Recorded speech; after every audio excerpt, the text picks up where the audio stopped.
56 ఎకరాల్లో పంట నష్టం.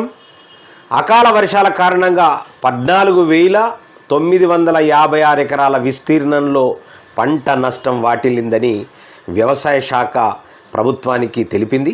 మరి వాటిలో వరి, మొక్కజొన్న, మామిడి సహా పలు రకాల పంటలున్నాయని పేర్కొన్నది.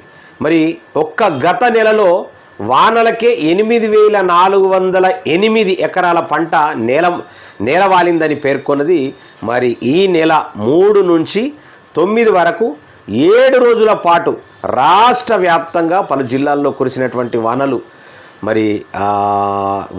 వానలు చేకూర్చిన నష్టంపై రూపొందించినటువంటి నివేదికను మరి వ్యవసాయ శాఖ ప్రభుత్వానికి సమర్పించినట్లు తెలుస్తూ ఉన్నది. మరి చాలా దారుణమైనటువంటి పరిస్థితి.